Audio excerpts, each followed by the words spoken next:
Instant brightening. So this is me, Dr. Aisha Humaira, I'm consultant dermatologist and welcome to my digital channel. So आज हम बात करेंगे instant brightening के ऊपर। मेरी टीम की तरफ से ये टॉपिक मुझे मिला है कि instant brightening, जो कि मैं अग्री नहीं करती, बिकॉज एस्थेटिक्स के अंदर there is no instant. Aesthetics के अंदर आपको वेट करना होता है। बीइंग ए डर्मेटोलॉजिस्ट, मैं आपको बिल्कुल ये रेकमेंड नहीं कर सकती कि आप यहाँ पे वॉक इन हो या किसी भी क्लिनिक में आप वॉक इन हो और जाकर आप कोई भी ब्लीचिंग एजेंट अपने चेहरे पे लगवा लें और उसके बाद आप जब फेशियल करा के काउच से उठें तो आपको ऐसा महसूस हो कि मेरी स्किन जो है वो ब्राइट हो गई है। अच्छा, क्या चीजें जो हमारे यहाँ एग्जिस्ट करती हैं जो कि रियलिटी के करीब है, या कुछ ऐसी सेफ चीजें जो कि हम आपको बहुत आसानी के साथ दे सकते हैं और इंस्टेंट।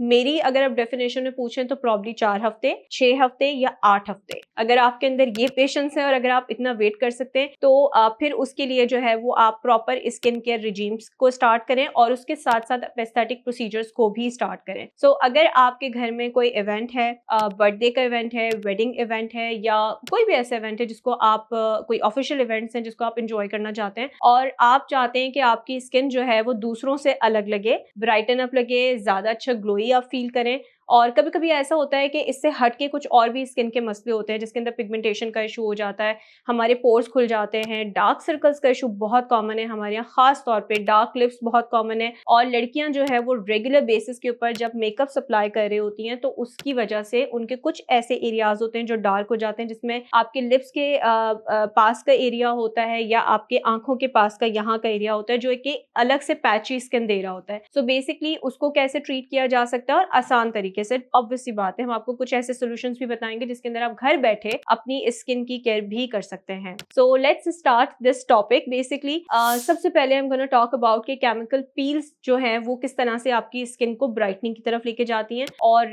केमिकल पील्स के अंदर कुछ ऐसी खुसूसियात होती हैं जो कि आपके डेड सेल्स को निकालती हैं जब खराब सेल्स होते हैं। और ये कुदरती अमल है, आपकी स्किन जो है वो हर 3 महीने के बाद आपके जो डेड सेल्स होते हैं, नीचे वाली लेयर होती है वो आपकी रिप्लेस होती है, फिर वो ऊपर आती है और फिर ऊपर जो लेयर आती है वो आपकी थोड़ी सी क्लियर आती है। यही रीजन है कि जब आप क्रीम्स का इस्तेमाल करते हैं तो वक्ती तौर पे आपको अक्सर ऐसा महसूस होता है कि जब मैं क्रीम छोड़ता हूं तो मेरी पिगमेंट वापस आ जाती है। सो उसका यही रीजन होता है कि जब वो स्किन रिप्लेस होकर ऊपर आती है तो आप बहुत अच्छा ब्राइट फील कर रहे होते हैं और जैसे ही आप क्रीम्स का इस्तेमाल छोड़ते हैं तो आप वापस से उसी पोजिशन पे चले जाते हैं। सो उसके लिए आपको एक लॉन्ग टर्म कमिटमेंट चाहिए होती है। जैसे कि मैं हमेशा कहती हूँ कि स्किन केयर के साथ आप शॉर्ट टर्म कमिटमेंट बिल्कुल नहीं कर सकते, आपको लॉन्ग टर्म कमिटमेंट चाहिए होती है। सो जब भी आप अपनी स्किन केयर स्टार्ट करें, सबसे पहले सनब्लॉक इस्तेमाल करें, मॉइस्चराइजर इस्तेमाल करें, साथ में अपने कोई भी एक ब्राइटनिंग एजेंट। ब्राइटनिंग एजेंट्स में बहुत सारी वैरायटीज हैं, जरूरी नहीं है कि आप स्टेरॉइड्स लगाएं, आप चेहरे के ऊपर मरकरी लगाएं, आप जाके ब्लीच करवाएं, ये बिल्कुल जरूरी नहीं है। आप इसका जो ऑल्टरनेट जो सेफ और हेल्दी ऑप्शन है उसके अंदर विटामिन सी है,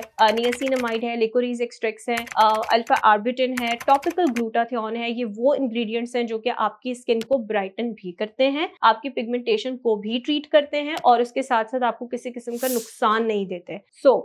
एक तो ये बात हो गई कि आपने टॉपिकली अपनी स्किन को कैसे इन तमाम नुकसानात से महफूज करना है, क्योंकि जब तक आप अपनी स्किन का प्रोटेक्शन नहीं लगाएंगे, नया पिगमेंट बनने से नहीं रोकेंगे, तो आपको ब्राइटनिंग जैसी चीज को अचीव करने में या उस गोल को अचीव करने में डिफिकल्टी होगी। So next coming to the instant brightening again. So basically ये जो ब्राइटनिंग का कंसेप्ट है इसके अंदर हम कुछ ऐसे प्रोसीजर्स जो है वो इनकॉर्पोरेट करवाते हैं जिसके अंदर केमिकल पील्स हैं, जिसके अंदर लेजर रिसरफेसिंग हैं। और अगर आप इंजेक्टेबल्स की बात करें तो मेरा जो फेवरेट ट्रीटमेंट है वो है कोलेजन ट्रीटमेंट, क्योंकि कोलेजन आपकी स्किन का वो मेन इंग्रेडिएंट है या वो मेन हिस्सा है जो कि आपकी स्किन के सेल्स को आपस में जोड़ के रखता है। जितने आपके सेल्स आपस में जोड़ के रखे होंगे आपकी स्किन उतनी ही ज्यादा हेल्दी होगी। जैसे बड़ी कॉमन सी एग्जांपल दी जाती है कि हाथ जितना बंद होता है उतना मजबूत होता है। सो बेसिकली स्किन के सेल्स जितने कॉम्पैक्ट होंगे, आपस में जुड़े होंगे, उतना आपको बाहर की जो चीजें हैं वो इम्पैक्ट कम करेंगी। बाहर की चीजों में आपका सन एक्सपोजर शामिल है, आपका पॉल्यूशन का एक्सपोजर शामिल है, आपका डर्ट का एक्सपोजर शामिल है। और ऐसे बहुत सारे लोग हैं जो कि ऐसे एनवायरनमेंट में होते हैं जहाँ पे पैसिव स्मोकिंग होती है। खास तौर पे अगर मैं बात करूं आजकल के यंगस्टर्स की, तो आप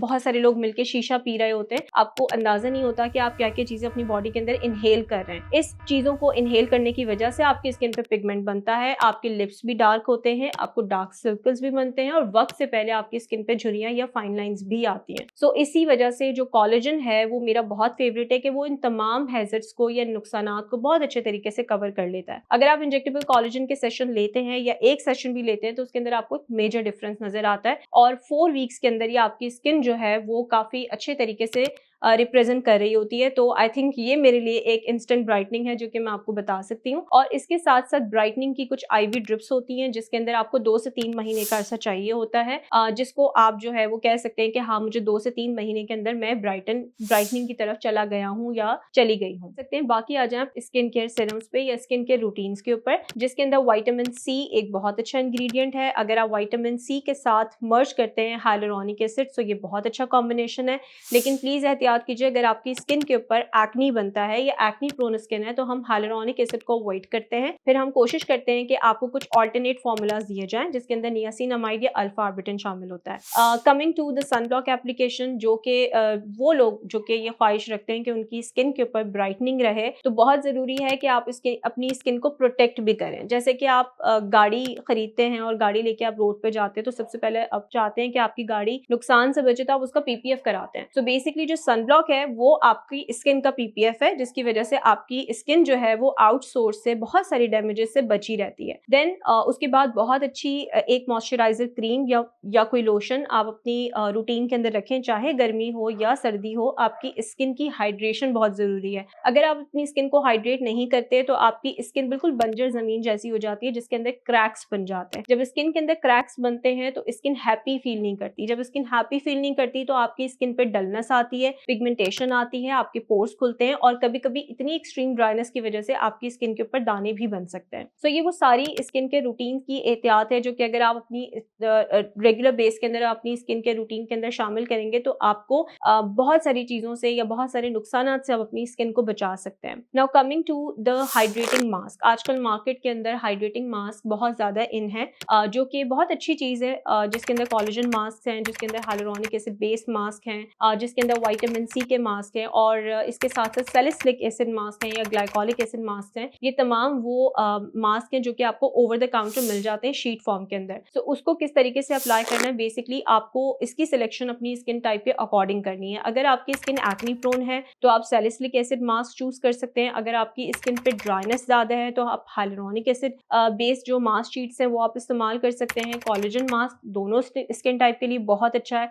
अगर आपकी कॉम्बिनेशन स्किन है तो आपको छोटे छोटे से पैचेस भी मिलते हैं जिसके अंदर सैलिसिलिक पैचेस होते हैं जो आप स्पेसिफिक एरिया पे, खासतौर पे अपने टी जोन पे, नोज पे और चीक्स पर अप्लाई कर लें और जो बाकी एरिया है उसके ऊपर आप कोलेजन क्रीम्स मास्क फॉर्म के अंदर लगा के ओवरनाइट उसको छोड़ सकते हैं। सो ये वो बेसिक चीजें हैं जिसको अगर आप अप्लाई करेंगे तो आपका ये इंस्टेंट ब्राइटनिंग का ख्वाब जरूर पूरा हो जाएगा। सो अगर आप ये चाहते हैं या ऐसी कोई चीज जो इन तमाम वीडियो में मेरी बातों के अंदर रह गई हो और आप चाहते हैं मैं इसको एड्रेस करूं, प्लीज कमेंट सेक्शन में जरूर बताइएगा and stay tuned for the next video.